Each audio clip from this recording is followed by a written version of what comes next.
So, good evening, everyone, and welcome back to our last class.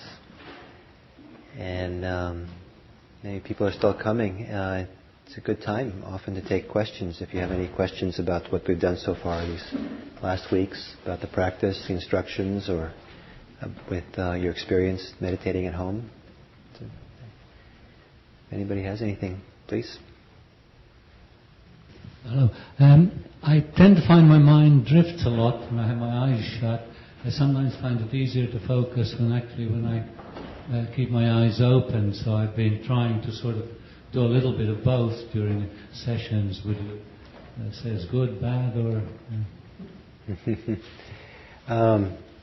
Either is fine. Whatever works best for you.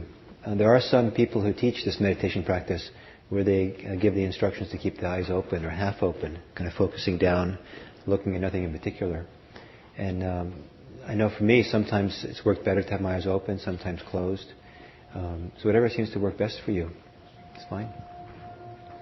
Chances are that as a person gets more concentrated, more still, that it works a little better to be able, if you reduce that sensory input that comes through the eyes.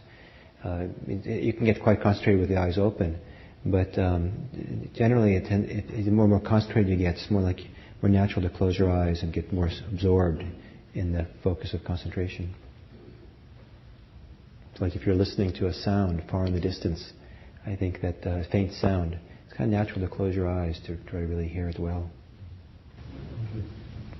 So this practice, one thing I noticed is a gradual development towards an ability to decompose your experience at the moment. Namely, say how you're, say suppose you're having an emotion arise. You tend to see your, say, forehead tighten, your breath sort of becoming shallow. So you're able to sort of decompose into a couple of discrete items. Right. Now, at one point, however, it draws a blank in the sense certain thoughts arise and some emotions arise, and there's a sort of a contraction, and I'm unable to sort of split open as to the thought is causing the resistance, and therefore the emotion, the other way around, what is sort of at one point it becomes like a black box. Okay. So, is there a way to split that open? There might be, but it's very important when you do this meditation practice to not have an expectation of what you're supposed to be able to do. What you're asked to do in this meditation is just to be present for how things are and be carefully present. And if you're carefully present, if things are made up of different elements, it'll be revealed, it'll show itself to you.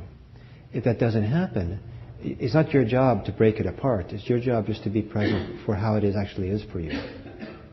So if you're not seeing the difference, I would just be content with that and just be present for that. Does that make sense? Yes, but then if the next step after observing, the observation is for some eventual use, right? Which is to understand why that's happening to you. Right.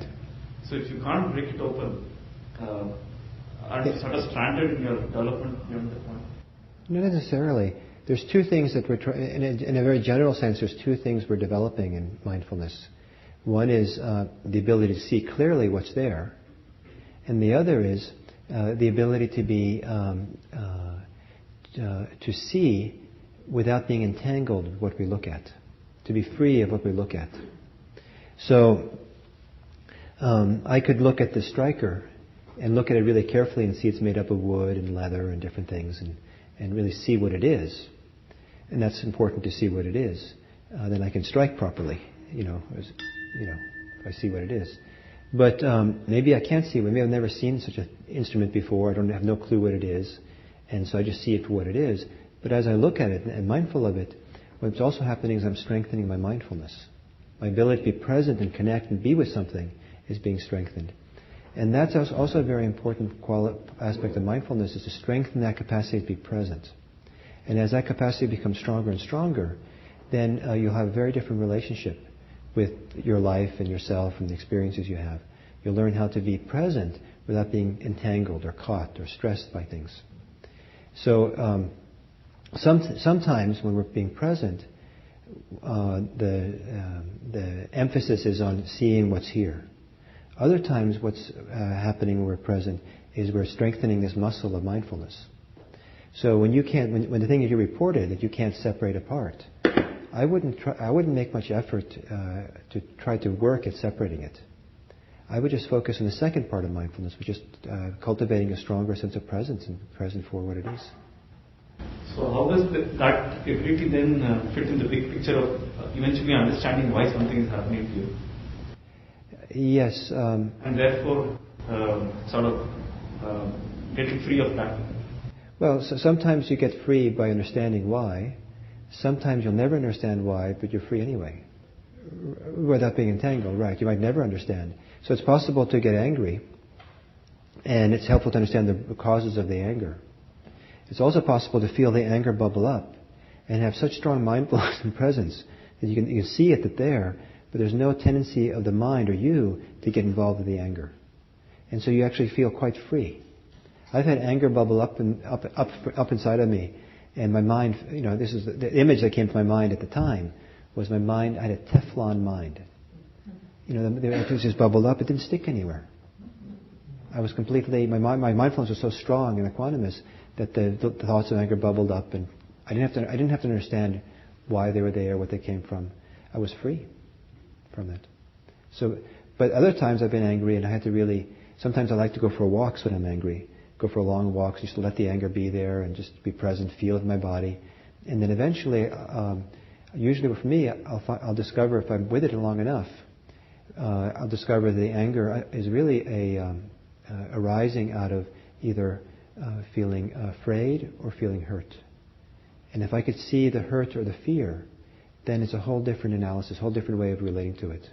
And so sometimes that happens. So sometimes we can understand what's really going on in some deeper way, and sometimes what's happening is that we're just developing greater sense of presence, ability to be present. And there's a lot of circumstances in life where fixing it or understanding it is not really possible or helpful. What's really helpful with a friend who's in trouble is to really be present. Your friend really feels you're there for the person.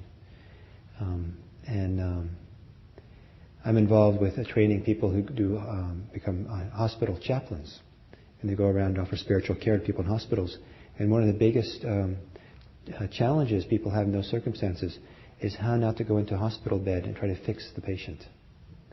And because it's much more profound to be present, and so a lot more happens, unfolds, unravels if a person feels like someone's really present for them. So the mindfulness practice is more about this presence than it is about understanding. Though understanding comes from presence. So I prefer to think of that the understanding that comes from this practice is secondary to presence. And it sounds like perhaps for you that understanding is primary. So it might be interesting for you to switch them around and let the understanding come more naturally rather than trying to understand. And last week you had talked about, you had asked me to sort of see the quality of the mind while approaching, while noticing the breath, because I said that I feel very strained. So I guess, so again there my observation was that at some point maybe as I started liking what was happening to me, and I just wanted that not to go away. So I sort of was reaching, as in, to the breath as opposed to what you were saying as, just wait and let it hit you. Right. I was trying to reach for it. So noticing that again, I sort of backed off. Beautiful. So then you can stay more relaxed. Yeah. Beautiful. That's perfect. Congratulations. So thank you. That's a good segue into what I want to say first this evening. For some people, the instructions I've given here over these last 5 weeks, it can seem like a lot to keep track of, and a lot of doing. And it can seem as if the instructions are prescriptive, that I'm prescribing what you're supposed to do, and I have to keep track of all these things on my body, my breath, my feelings, my thoughts, my attitude now, and give me a break, all this stuff. and it's all it's doing. But the instructions are meant not so much as a doing, as prescriptive. They're meant more descriptive, meaning that if you're present, these are the areas of your life you'll tend to notice if you're really present. It's not that you have to go out to understand it. It's more like you have to be more open and be really here. Then you'll notice your breath, your body, your feelings, your thoughts, and hopefully your attitude as well, the mind. Now the description, a classic Buddhist description for a human being, or a description, a metaphor, I guess, that's sometimes depicted in the paintings. And the metaphor, whatever, for a human being is a one-room house. And the one-room house has 4 windows and a door. And meaning in Buddhism there's 6 sense doors. There is the 5 sense doors we have in the West. And then the Buddhism posits a 6th sense door, which is the sense organ or sense door that perceives what goes on in our minds, our thoughts and things in there. So there's 6. And so this house has these 5 windows and a door. Now imagine that in the middle of this house there's an easy chair, and you're sitting there. And you're sitting there quite relaxed, at ease. Nothing to do, nothing to get, nothing to be. Just sitting there. It's day off. And the windows are open, the doors are open. And coming in front of the door comes a cat, stray cat. Peeks its head through the door and goes away. Come from one of the windows, and a bird lands on the windowsill, looks at you, and flies away. A squirrel runs across another door, and you see the deer out in the yard or something. And so the various animals come and go. The neighbors walk by, all these come and go. Now you could stay in your easy chair and just watch what comes to the door, or you could get up and follow something out into the yard, or you could get up and peer out the door. What's out there? That's or you can get involved in what's out there. But the instructions in meditation is just to stay in your easy chair and let things simply appear at whatever door or window they appear in, and let them be there and notice them when they're there, and when they go away, let them go. And so the emphasis here isn't being at ease, being easy, being at ease. Not trying to accomplish anything, not trying to force your meditation to become anything, but staying at ease and allowing things to just occur in an easy way. All kinds of things will happen. There'll be a sound outside. Let the sound come to you. You don't have to go to it. An itch will occur. Let the itch arise. You don't have to do anything about it. Just let it be there. Be present for it. See it when it's there. A thought arises, and that's coming through the thought window. So just be aware of the thought. A sensation in your body arises. Be there for that. But the trick is to try to stay in your easy chair. Now some people can't stay there. They're so restless, or so eager to fix things or do things or accomplish things that they'll get up and get engaged. Some people have other strategies. Some people just turn the chair around and face the wall. Don't want to deal with anything, even what comes from the door. The idea is just to stay present. And when something's at the door or window, to really be present for it. Take it in, allow it to be there. Offer your presence to it. But when it goes away, let it go away. Make sense? So for me, it's a very nice analogy. Now, it's not that analogy of sitting in an easy chair doesn't work so well if the mind is really scattered, if the mind is wandering off in thoughts all the time. And so you need to have some kind of stability in order to stay in that easy chair. And that's why we use the breath as the foundation of meditation practice. One of the functions of the breath is to create the stability, help the mind calm down, help the mind not be so scattered, running around after all these thoughts. And it can take a while for the mind to calm down. But once the mind is calmed down, then you metaphorically take the easy chair and just allow things arise and pass as they wish. And so in our tradition we call this choiceless awareness, where you don't choose what arises, you don't choose what you pay attention to, but once you're here, present, you allow choicelessly whatever wants to arise to be there. You're not in conflict with anything. You're not trying to manipulate anything or hold on to anything, just letting things be. And in that radical letting things be, you let yourself be, which many people don't have much experience of, letting themselves just be. We're always trying to fix ourselves or improve ourselves or defend ourselves or whatever. Just be. And then the meditation practice unfolds, deepens with that sense of beingness. Does that make sense? Sense enough? So let's try it. So why don't you take a meditative posture. And it's just a metaphor that you lean back in an easy chair.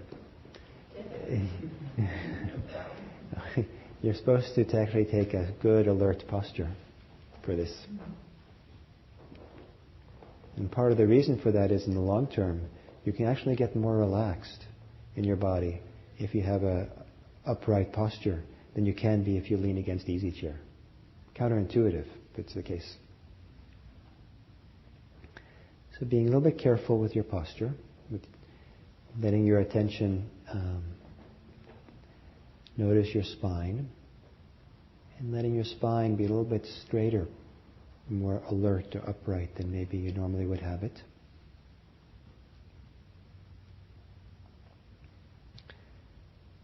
Some people find it helpful to kind of wiggle or rock back and forth a little bit when you first sit down to help settle into your body, feel connected to your body.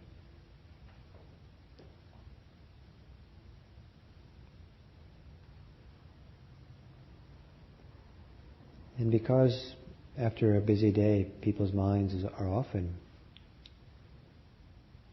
scattered, preoccupied, there's a number of things we can do to help us arrive here and now more fully.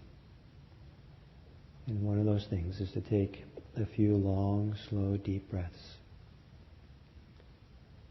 using the big in-breaths as a way of connecting to yourself physically.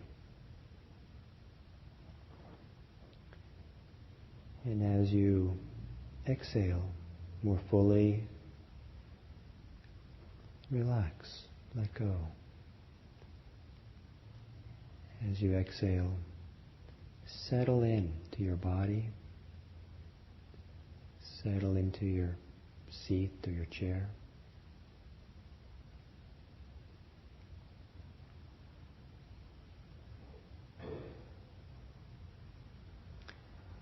And one of the things we're trying to do is to have our mind and body be at the same place at the same time. And if you're thinking about earlier today or what's happening tomorrow or in some fantasy land, then your mind, we say, is elsewhere, is not here where the body is. And you can't bring your body to the past or the future. And that, what we can do is bring the mind here into the body. So they're coordinated, they're working together. Mind and body in the same place at the same time.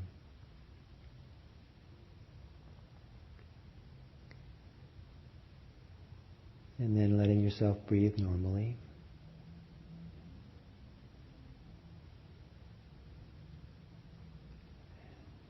It can be helpful to scan through your body to see if there's any obvious places that you can soften or relax. Some people can soften their belly, so the belly hangs forward.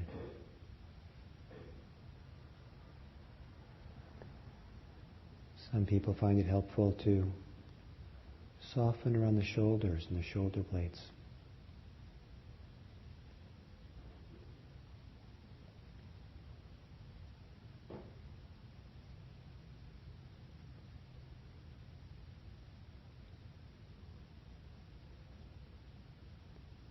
Or if there's any holding in the area of your heart, maybe you can soften around that.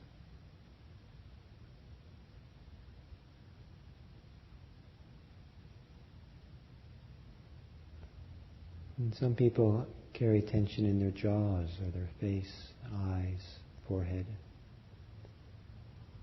Relax it if you can. If you can't relax it, maybe you can soften around it.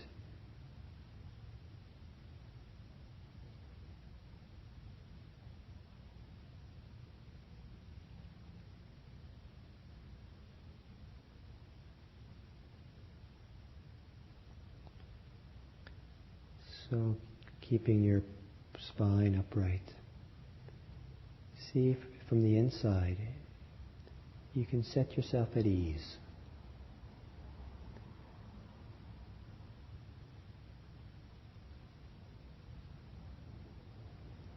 Set yourself at ease in your body. Or at least be easy, ease up on any discomfort there is in the body.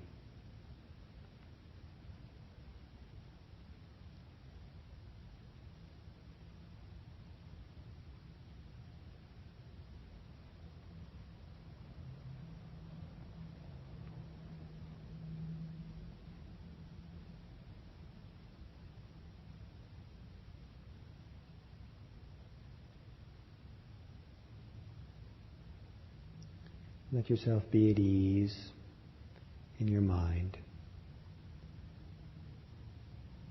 Or if you're uneasy in some way, try to ease up. Hold it lightly, the discomforts of your mind.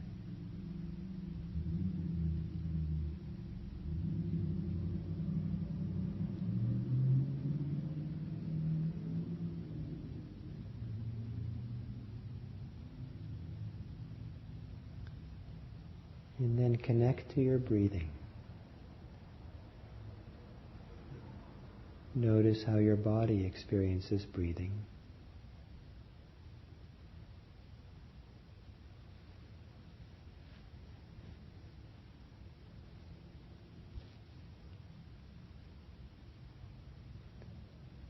And see if you can hang in there, tracking one breath after the other, allowing the breathing to help settle you and quiet you, bring you into the present.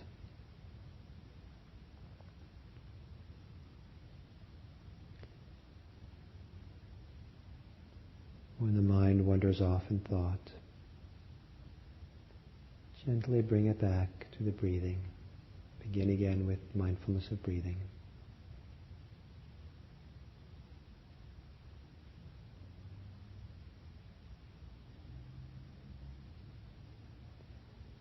Like a small flat rock that slowly sinks into the water, to the bottom of the lake.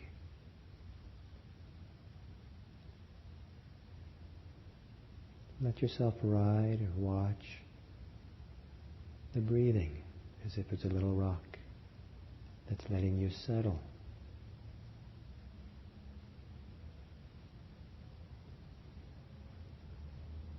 Into the floor of your being, here and now.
Being with your breathing, offering your breathing the kind of presence that you would give to a good friend, or when you're listening to someone carefully.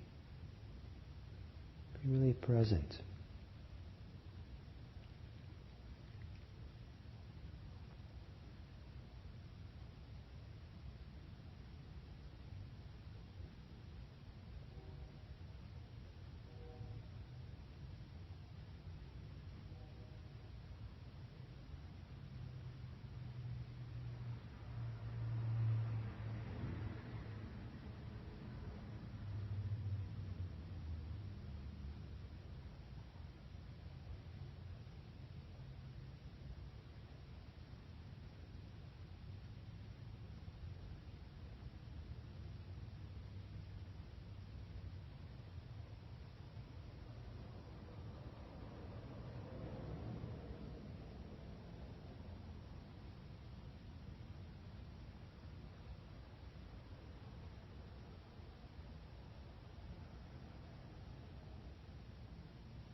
Continue to stay with your breathing. But when some other experience becomes compelling, arises strongly, see if you can stay in your easy chair. Allow it to arise at the door, the window. Let it be there, be present for it. However long it wants to stay, be present.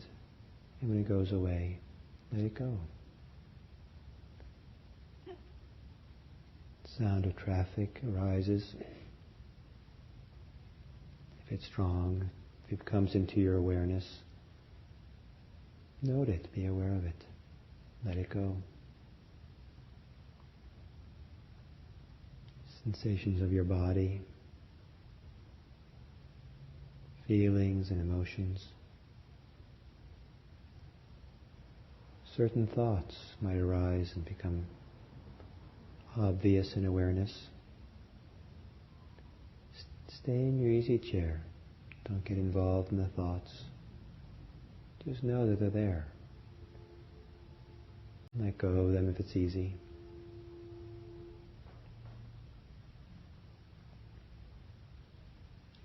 See if you can stay at ease with whatever's going on.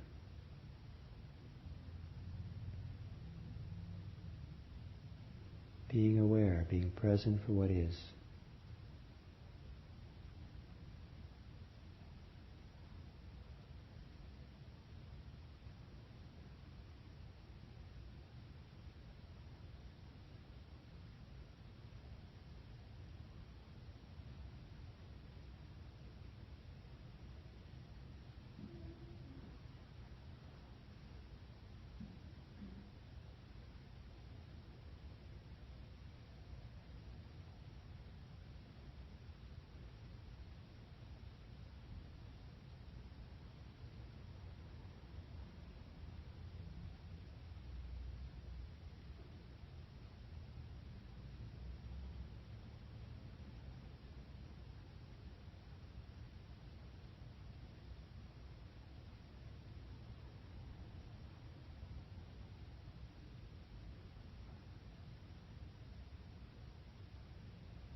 When you find yourself drifting in thought,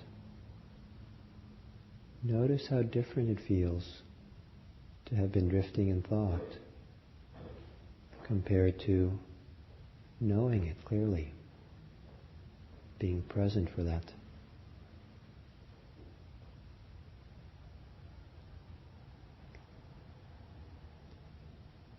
Whenever you can, keep coming back to presence, to awareness of what is.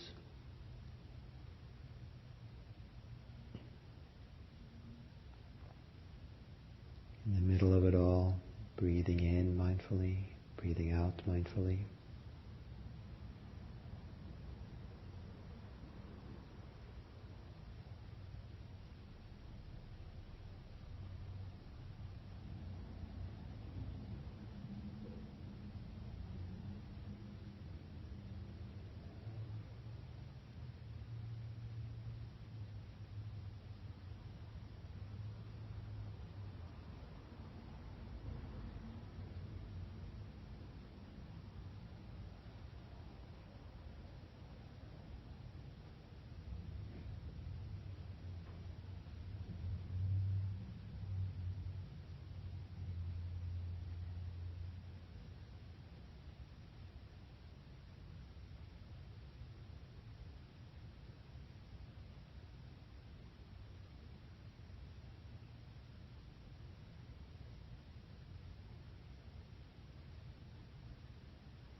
Notice how you are, the quality of your mind.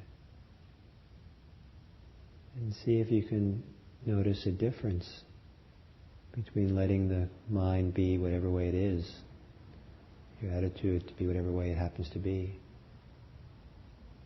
without awareness, versus really being present and knowing this is how it is. Being mindful.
So the suggestion is that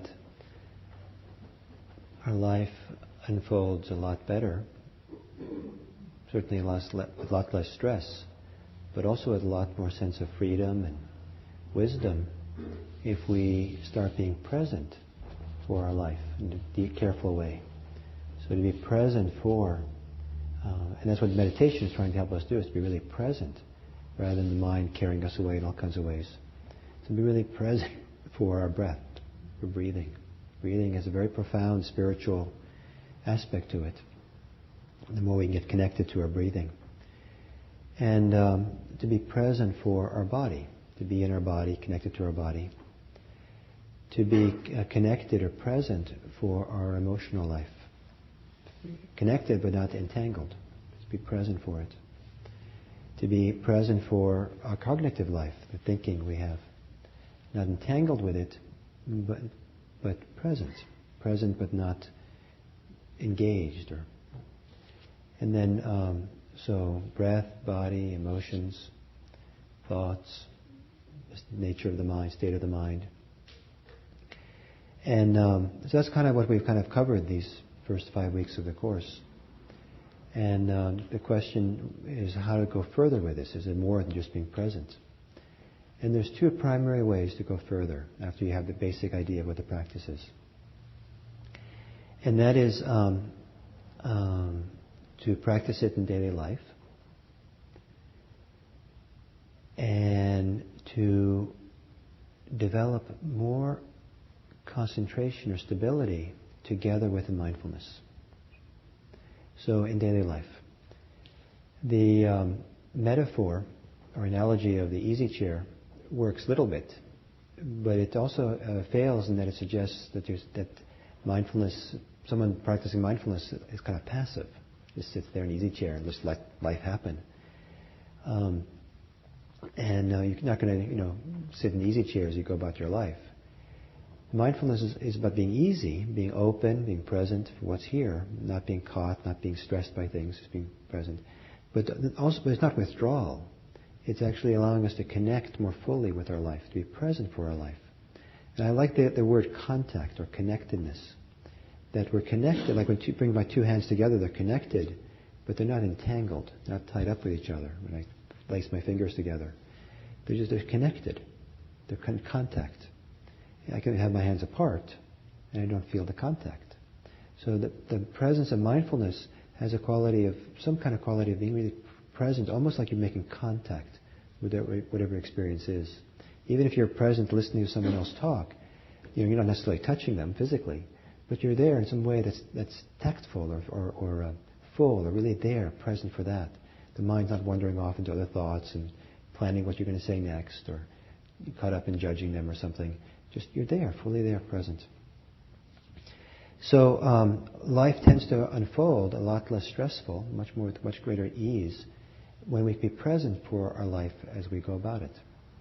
And so a big part of deepening this mindfulness meditation practice is to begin applying or doing the practice in daily life as well, not limiting it to meditation. And in fact, we say that the line between the mind when it meditates and the mind when it's out and about in its life is an arbitrary line. There's no real difference. It's the same mind. So as we start discovering a higher quality of mind through meditation, then it becomes natural to want to kind of that higher quality of mind, more relaxed mind, be present in daily life as well. So then to bring that same mindfulness practice in daily life. So to be present for our life, to pay attention to what's going on here and now. And now there's a variety of ways this can be done, but to give you a little example of how this can be done in a little practical way, some people have found it very helpful to, for example, to put stickers on different places in their house, like on the phone or on the light switches or, in the drawers or the door handles or different places. And when they're about to use or see those stickers, those dots, pay attention. What's going on right now? Or some people, when their phone rings, some people's attitude towards the phone ringing is it's important to answer the phone as quickly as possible. The fewer rings, the better. I don't know why, but the mindful approach would be let it ring for a few times. People aren't going to hang up after just 3 or 4 rings. Let it ring, and take 2 or 3 rings to be present. Check in with yourself. How are you right then? What's happening here and now? How are you feeling? What's your concerns? Because then you have a better sense of who you are when you have to enter the conversation with someone on the phone. You'll be more connected to yourself and thereby probably more connected to them. Find out what's going on. For a long time, I used door frames as my mindfulness cue, reminder. So whenever I walked through a door frame, I was walking into a new space.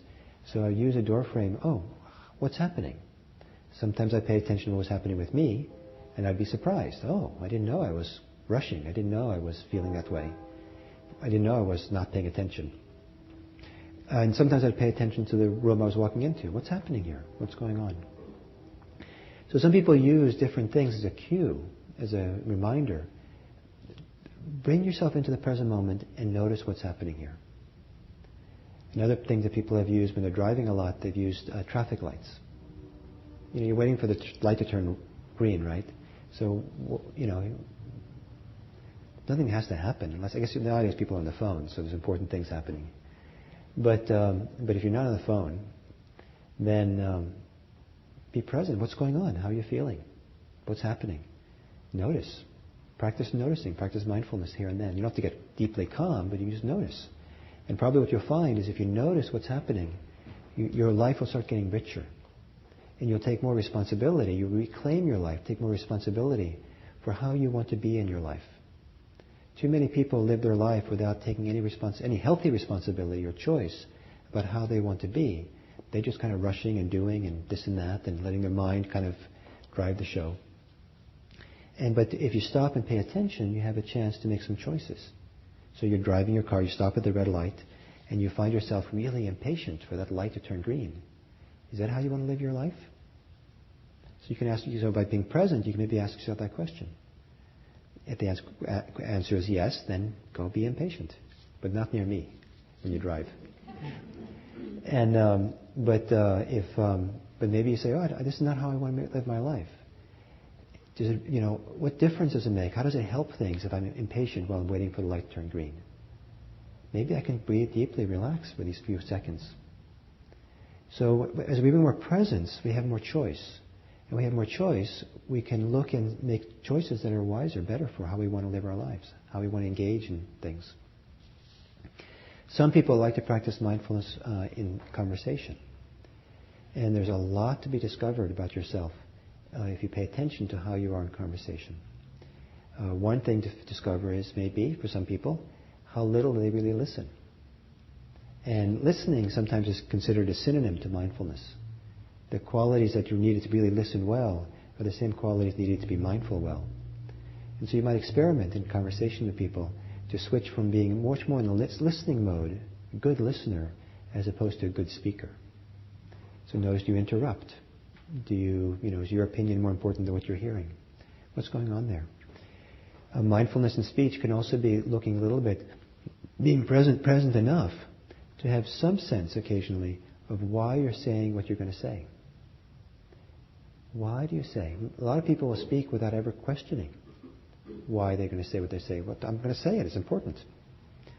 I had dinner today.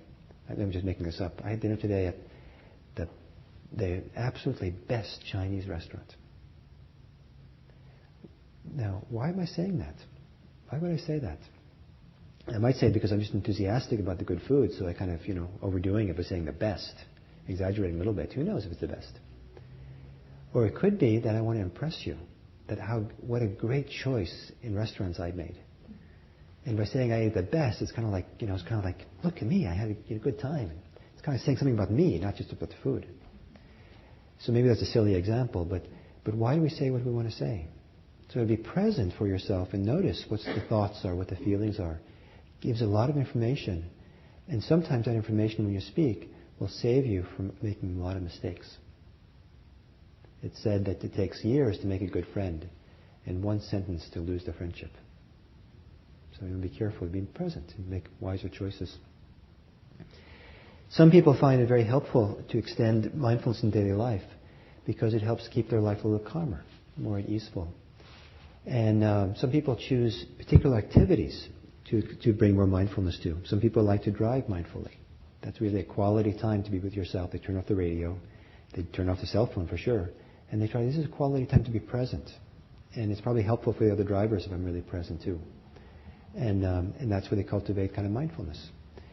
Some people find something as simple as if you're driving to work, for example, and you have to walk from the parking lot to the place of work. Park a little bit further away perhaps. And use the walk from your car to your office as a place to practice walking meditation, walking mindfulness, being present, as opposed to letting the mind have free rein to rush ahead to the day of what needs to happen and all that. Be present. So when you arrive at work, you're more likely to be present for what's happening and therefore make wiser choices rather than getting caught up in it all right away. Some people find it nice to choose different activities for different weeks. They're going to focus on practicing mindfulness in daily life, like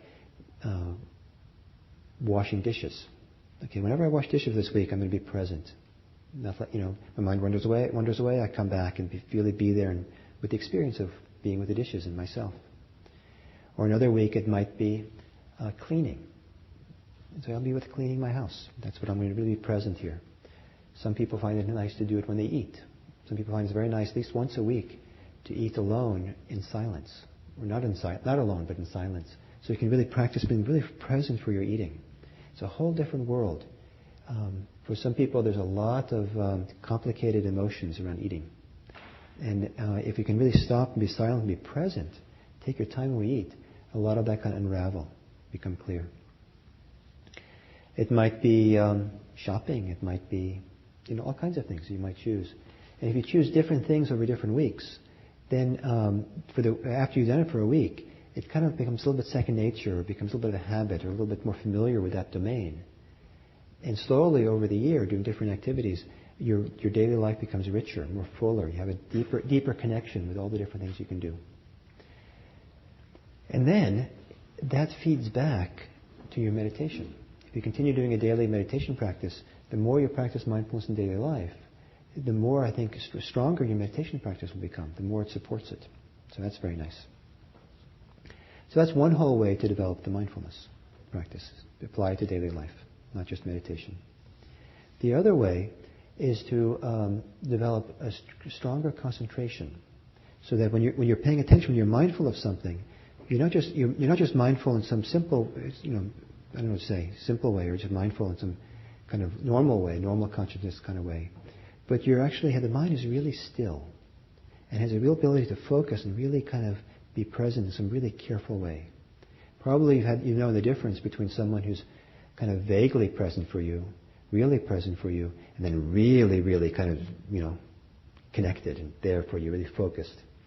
So sometimes some of the depth of what mindfulness can do for you comes when you have this real focus. I'm really here. And sometimes we say that concentration provides the three legs of the tripod for mindfulness. Mindfulness is the telescope that looks. Then the concentration is the tripod that gives stability to the telescope so you can see really clearly. If you try to hold a big telescope and look at a star, it doesn't work very well. You have to have it on a tripod. And so the concentration, it provides that stability. So how do we develop more concentration or more stability to go along with the mindfulness? One way is regularity of practice.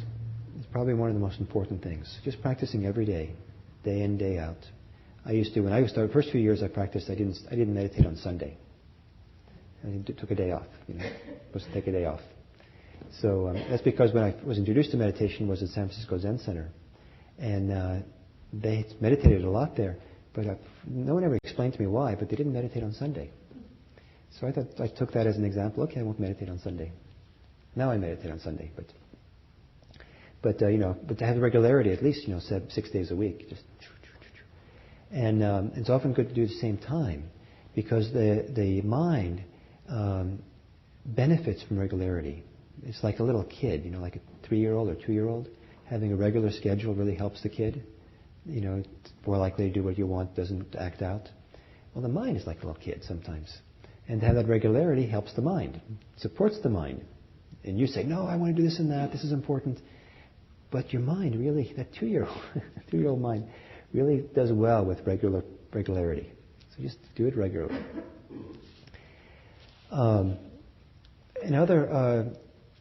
that's one aspect. There's many things to say about developing more concentration. But the other whole way in which our tradition develops greater concentration with the practice is by doing retreats. And we actually are, it's not obvious maybe coming here, but we are really big on retreats. We're kind of a retreat culture kind of group, some of us. And so going on retreats, and most spiritual traditions have something like going on retreats, 40 days in the desert, like that, or vision quests the Native Americans did, going into the wilderness for a while by themselves. And the idea of going on retreat is an ancient thing in Buddhism, spending time where you step out of your life as you normally lived, so you can get a better look at things. Sometimes if you stay always in the midst of your life, you don't see things clearly. That's why some people go on vacation is to get out of their life and see things anew, just get a new fresh perspective, get fresh air, let things go a little bit. So we go on retreat and spend longer periods of time meditating. And by meditating longer through the day, it allows the mind to settle more and let go of the more everyday concerns that often keep us preoccupied. And as those preoccupations fall away, it's easier to get concentrated and still and be really present. And it's one of the great delights of life is to have all the preoccupations fall away The mind is not inclined to go think about the future, the past, other things, the worries, ambitions, desires, all this stuff. And the mind has just finally come to rest. Not in some kind of sleepy way, but luminously clear. It's here and clear, just it's not going anywhere. Just like it's such an amazing pleasure. I don't know what to compare it to that makes sense to some of you. But what comes to mind is you can drive around here in the peninsula for weeks and months and not really notice the air quality. And then one day, it's crystal clear, the air. And you can see the Mount Hamilton Range across the bay and see it clearly. And it's just such a delight. It's so refreshing to have that clarity that suddenly. You didn't realize you missed it, or you didn't know you missed it. You didn't have it because you become so used to the kind of the smoggy air. So be really present and not have the mind murky or foggy or distracted is one of the great things of life. So that's more likely to happen. It happens slowly over time if you practice every day at home, but it happens quicker and in a deeper way by going on retreat. And so in our tradition, we have a variety of retreats. Here at IMC, for example, I guess the shortest retreat we have is what's called the half-day retreat, which we do Wednesday mornings from 9:30 to 12:15. So you can, if that works for some people. And then we have day-long retreats on Saturday, that kind of from about 9 to 4:30. Sometimes they're longer. And then we also in our IMC and also in our wider kind of Vipassana tradition, we put on residential retreats. And some people will go away for a weekend or for a week or 10 days and sometimes longer, a month, and be on retreat. And these meditation retreats that we put on, they're done in silence, so there's no talking during the retreat, which for the novices is frightening. And how can I manage that? And why would I want to? And sometimes it's kind of hard in the beginning, but almost always, after 10 days of silence, most people, novices, who don't want to give it up. No, I have to talk, please, no. Whereas they went in kicking and screaming. It's so sweet. But one of the things that's speech activates a lot of our concerns about how we are in relationship to other people, how people see us, how I present myself, what I need to accomplish, a lot of different things. It's very complicated, the whole social world we live in. And by not engaging in speech for a length of time, it allows a lot of the social concerns and obsessions and neuroses to fall away. And so it's easier to settle into some very deeper, quieter, more intimate place with ourselves. So we do these retreats in silence. We also do them,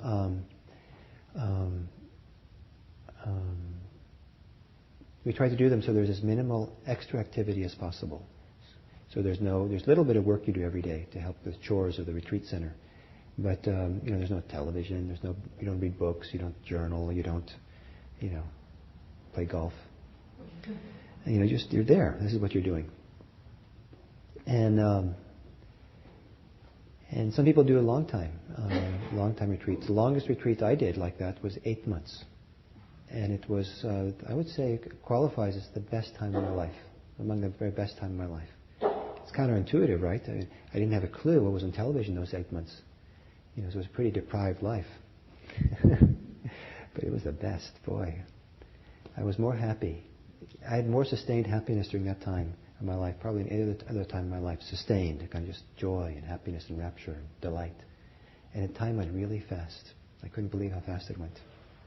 And nothing was happening. Meditating.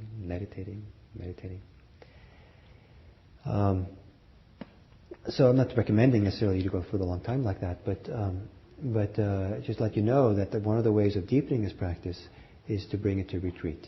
And if you're new to all this, you don't want to necessarily do it right away, but you start doing a regular practice, and probably if you do it regularly after a while, you'll feel at some point a time, oh yeah, I think I'd like to do more of this, and it feels right. And then you might consider a retreat. So another reason, so we couple the mindfulness with concentration. And concentration allows us to see more deeply. And not just have stillness of mind or greater clarity, but also to see more deeply. And one of the things that helps us see through the concepts we tend to use to interpret our life. Much of life is seen through concepts, ideas. And some of them are innocent enough, appropriate, the ideas of man and woman.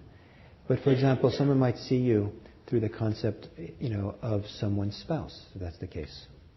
And I know there's a number of spouses who don't want to be seen as the spouse. I'm not a spouse. I'm me.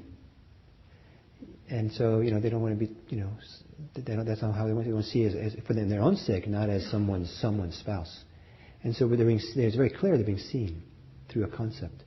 And probably all of you have had the experience of somehow being seen through someone else's concepts. Maybe they hold you, pegged you from some past experience. Once, just once, you were a little bit irritated. But that person happened to see that day. And now they always relate to you as the angry one. But. And there's all kinds of ways in which people lock ourselves. And there's a lot of pain in our society because of how people see each other through concepts, ideas, judgments, and all that. And we see ourselves that way, through concepts and judgments. And we have all these opinions about how things should be, as we see things through the opinion of how things should be. So opinions, concepts, stories. The mind is a story-making, opinionating thing. And part of the function of mindfulness is to help us to cut through all the concepts, all the shoulds, all the interpretations, so we can see what's really here. So I want to demonstrate this for you in a way that maybe you'll never forget, and always maybe remember in a way that hopefully remember at the right time to save you a lot of grief. But I need some things to demonstrate with.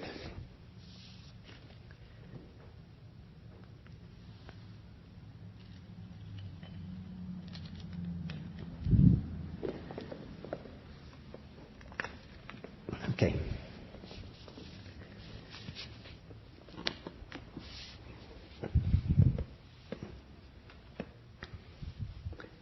So you have to look at this. This is a leaf. And it's a leaf that's about 2 inches long. So it's just a leaf. It is what it is. And we put a lot of store in Buddhism on just seeing things as they actually are in and of themselves. We call it sometimes the thusness or the suchness of something. So you're seeing this leaf, you can just see the suchness of the leaf in and of itself.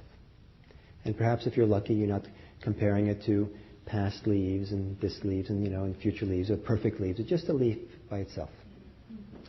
But something very interesting can happen when I lift up another leaf and put it next to it.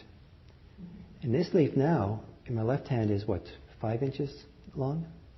So the first one was 2 inches. So now I can say something I couldn't say before. Now I can say that the first leaf is the small leaf, and the second leaf is the big leaf. Right? Right? It's pretty clear, right? It's that's not difficult concepts. But now watch the magic. Right? Small, big. Right? Big, small.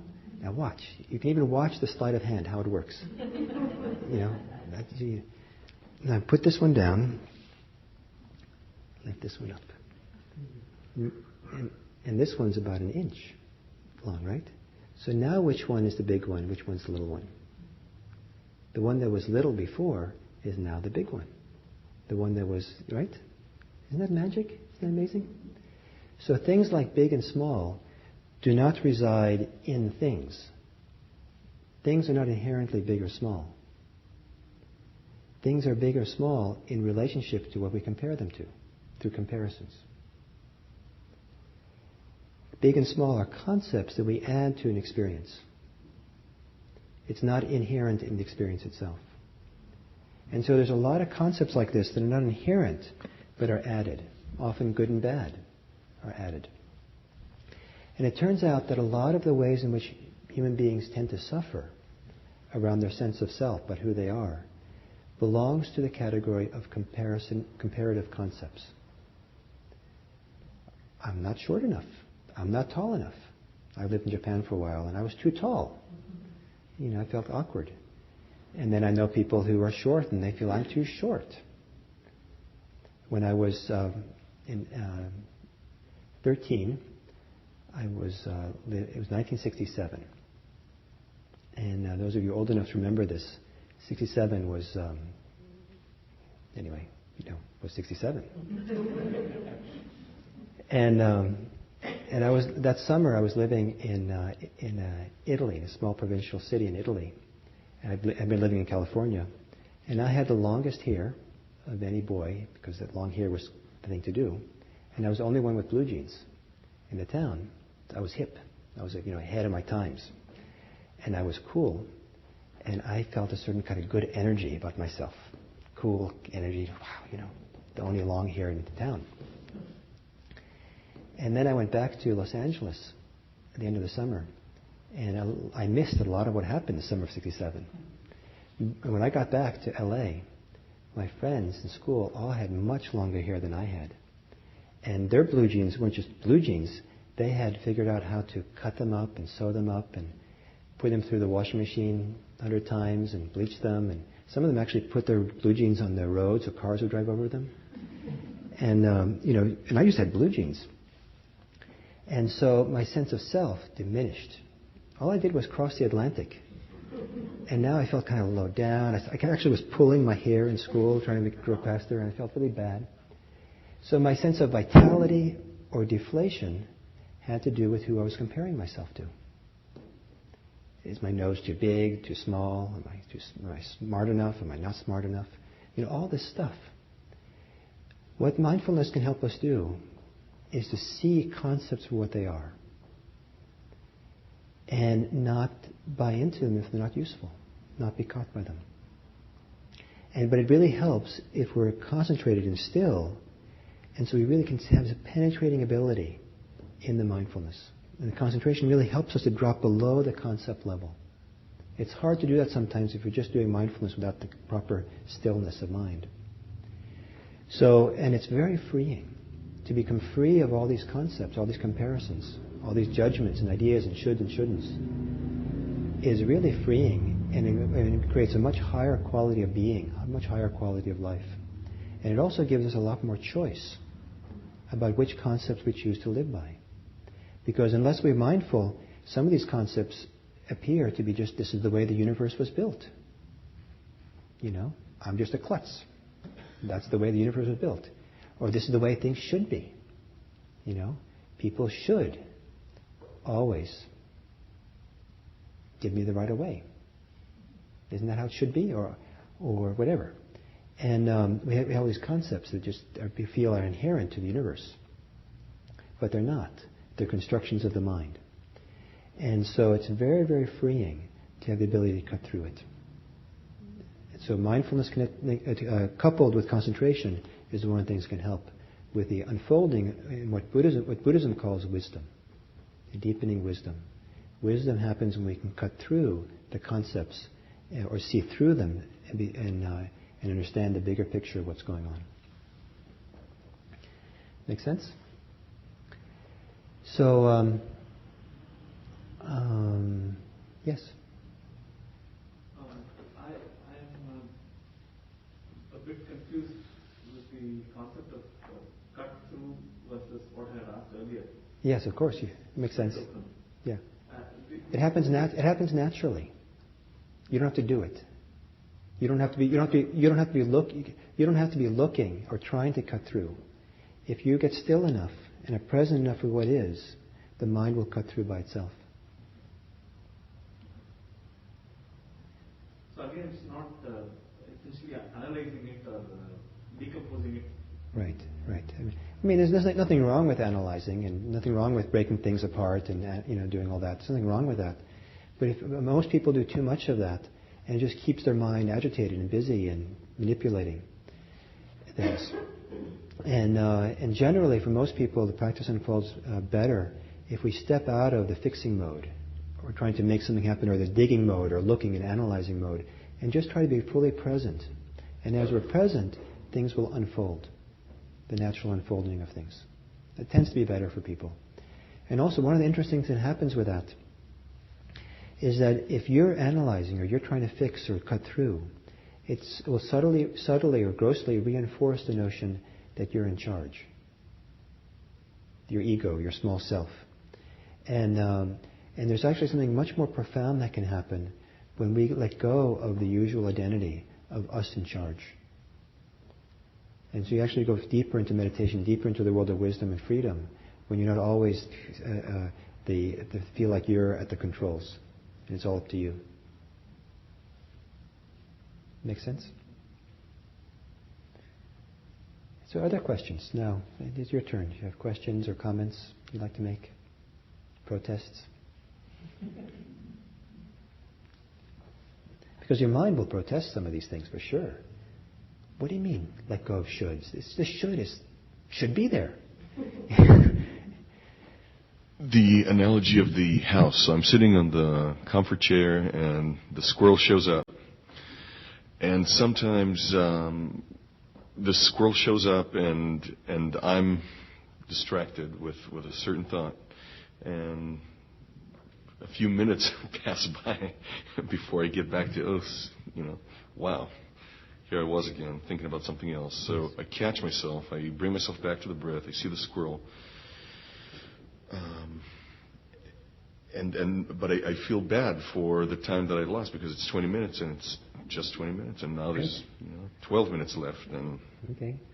So, and it's interesting that I've been doing regularly. I've been 20 minutes in the morning, 20 minutes in the evening since January, and intend to continue this way. But the meditation has gotten a little more boring, so to say, because of that game that I'm playing of, being hard on myself with this. I'm just wondering if you have some technique suggestions for how to just... Good. It's a great question. And no moment of mindfulness is ever wasted. It's always good. So if you wandered away for 20 minutes and then you came back for a moment, that moment is great.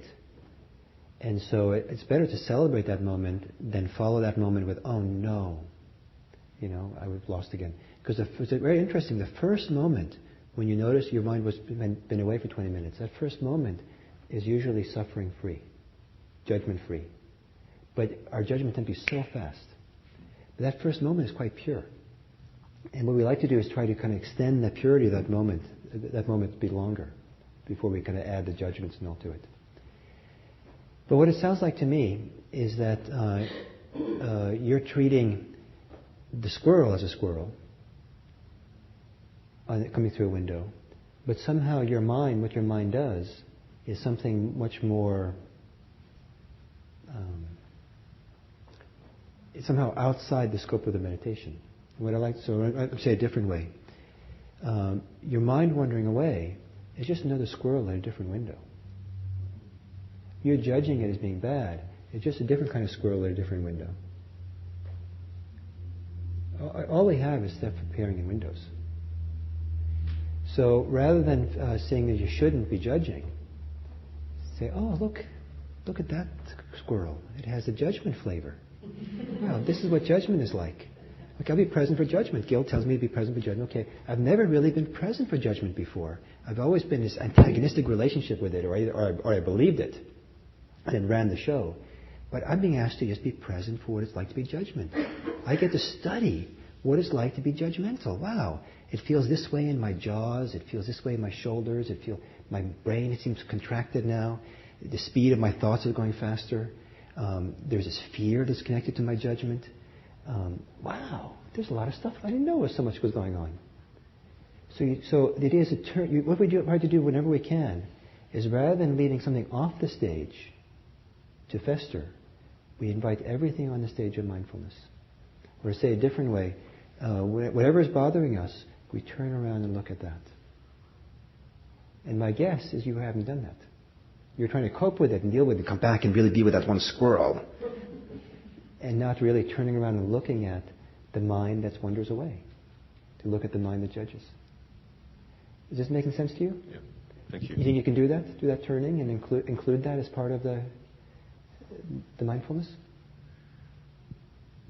I want to try to. I just the only thing that comes to mind still, the unanswered, I guess, question is that voice that catches myself going, oh, I just wandered off. I forgot to focus on the breath. Yeah. I forgot to be aware of the now. I went off to the past or to the future, to a plan or to a memory. Sometimes it kind of it catches up after 6 minutes instead of, right away, which is where I'd like to be. Right. But it takes time. This is called a practice. So two things, a variety of things. One is that how you are with yourself when you've noticed the mind has drifted off, that's a really profound place of deep practice, important practice. Because it's a tendency for a lot of people is to, all their attitudes and judgments about themselves and how they should be successful and accomplish, and all that can come into play there. And so for you to work with that and find a compassionate way to be with yourself, more accepting, more easeful way to be with all that, could have implications not only for meditation, but even outside of meditation.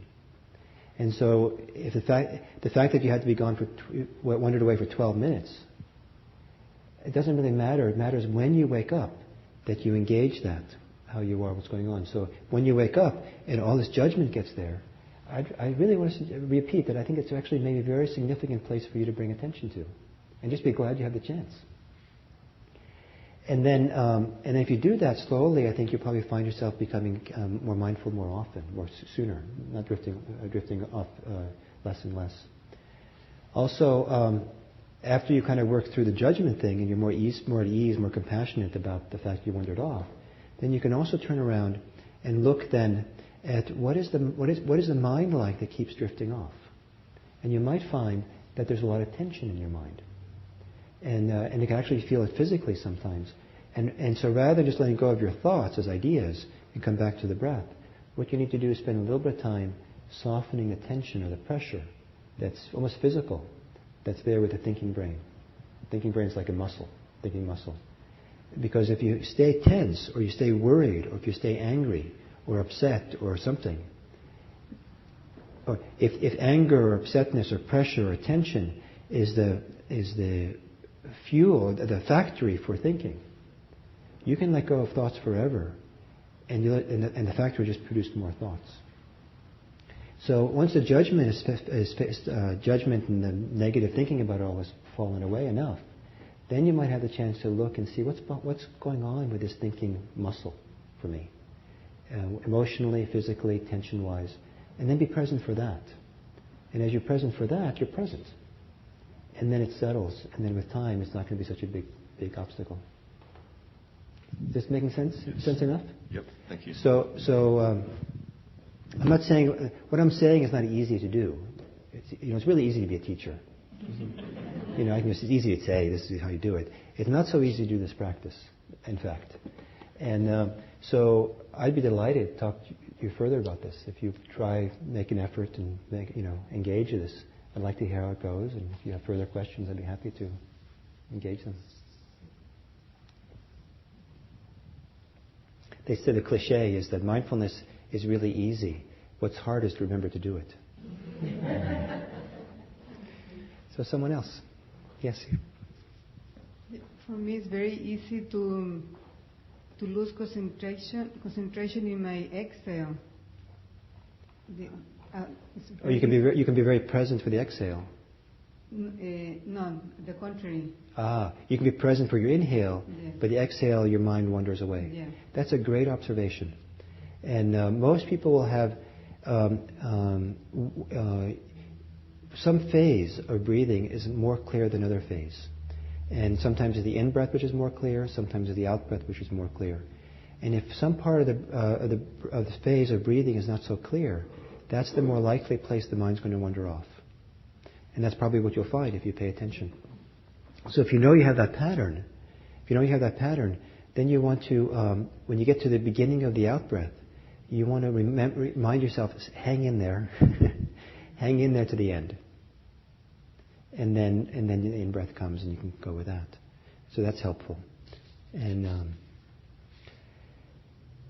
there are so few people occasionally who have trouble with the out-breath because the out-breath is a kind of letting go of control. And some people it's very difficult to let go of control and they get afraid. And so they don't want to breathe out all the way. So I don't know if something like that's going on for you, but it's very...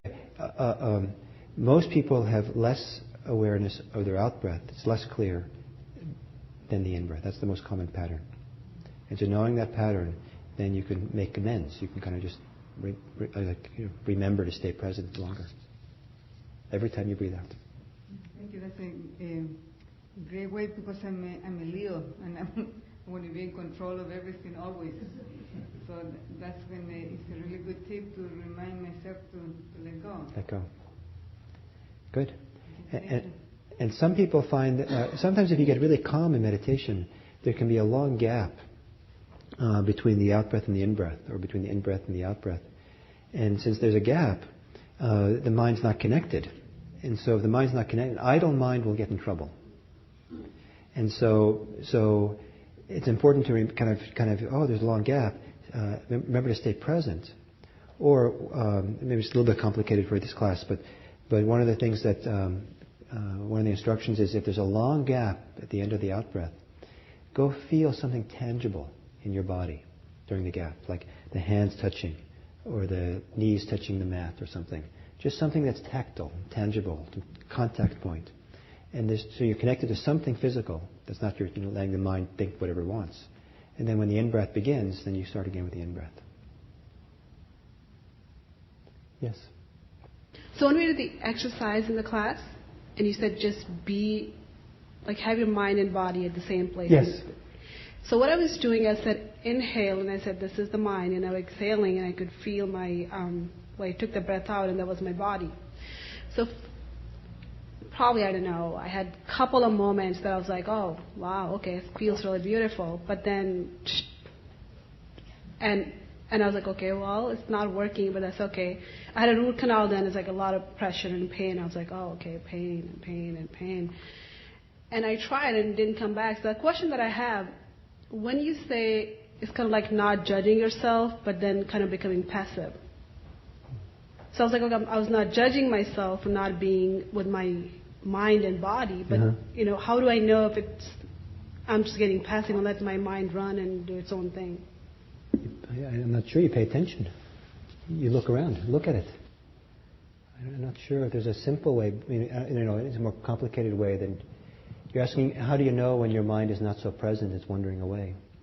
Yeah, like how do I? Either you know or you don't know. If you don't know, there's no problem. But maybe this is the better answer. I mean, the answer is I'm trying to be serious, but a lot of it comes with practice. The more you practice, the more your awareness gets stronger and stronger, and you notice more stuff, and you're more present for things, you're more peace at things. But one of the things that's very, very helpful with being more present for your mind is to be more present for your body. The more you are embodied, the more you're in your body, the easier it is to work with your mind. And it's counterintuitive. Most people think they go directly to their mind. But the more you're with your body, and so when I said you want your body in the same place, it's kind of like where your attention is. Your attention needs to be with your body because that's the body. You bring your attention and the body together, as opposed to letting your attention wander off into yesterday and tomorrow. So I want to say a couple more words, and then I can stay behind for other questions that people have.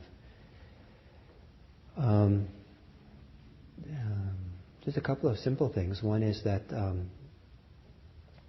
welcome you to IMC, those of you who are new here for this course, and to say that we have no membership at IMC, no formal membership, but anybody who wants to be a member is a member. And you're welcome to be part of this community in any kind of way you want. By design, we made the place kind of informal, so it's easy to come and go. Come if it works, go if it doesn't. And there's all kinds of different programs we have here throughout the week and the year, and you're welcome to come to any of it if you'd like. And by now, hopefully, you understand that everything we do here is offered freely, so that makes it really easy to come. And if you'd like to be part of our community, then you are. It's just there's no other way than that. And please come. And there are a few things we do that are more social if you want to get to know people. Like Sundays, some Sundays every month, there's one Sunday a month there's a potluck, for example. People like to come to that. Or sometimes you come to the different programs. Sometimes it's hard to meet people because we're sitting silently, right? But it's generally a very friendly community. So once you get over the fact that people are silent a lot, I think people are pretty friendly and easy to connect to here.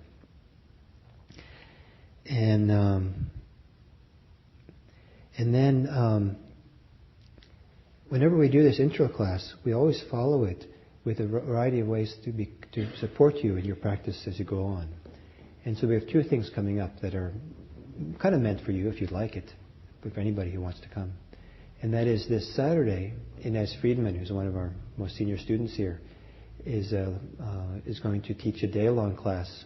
It's a day-long retreat. Remember I talked how important retreats are. That's kind of meant for you if you're interested in trying it out, which is from, I think, 9:30 to 3:30, or 9:30 to 4, I'm not sure. And it's meant as an introduction to the mindfulness meditation. So you'll get all this introduction again over one day from a different person who's very wise. And you'll get a little different, and you get a chance to meditate and practice much more throughout the whole day. So it's a nice kind of taste of kind of doing it more completely and fully, and it's a review of all the instructions.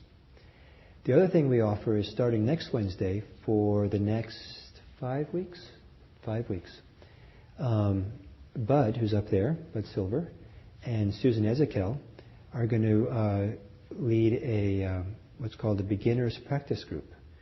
And anybody can come, but it's kind of meant to follow up this and offer further support.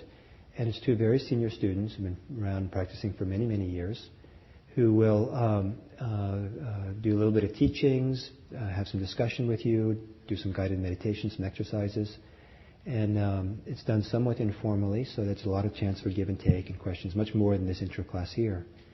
And there's chance for meditation, probably a little bit more than we've been doing here.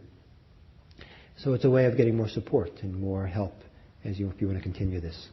And both Bud and Susan are people I have a lot of respect for and appreciation for their depth of their practice. And I'm very glad that they're going to be able to share their experiences with you. So if you're interested, you can come again next week for that following 5 weeks if you'd like. And then we do offer everything here freely. We also are very grateful for the donations people give to make it possible for support me as a teacher and our center. So just to let you know, we're delighted and grateful that people support us. And if you choose to support us, we're delighted and grateful. Thank you. So thank you very much. Oh, yeah, I have one more thing. And that is that we have many things through the week, but the Thursday sitting group, we have a sitting group on Thursday evening. The sittings there are shorter than the Monday evening sitting group. They're half an hour long on Thursday. And the focus a little bit more on Thursdays is more the basics of meditation practice, more meditation practice. So it's a good place for beginners to go. Because if you come to Monday nights, for example, where I teach often, you're liable to get all kinds of abstract ideas and strange things. Like last Monday I talked about God, which has not very little to do with meditation. And so if you want to kind of get the basic stuff, you want to come. Thursday's a good place also. So thank you again.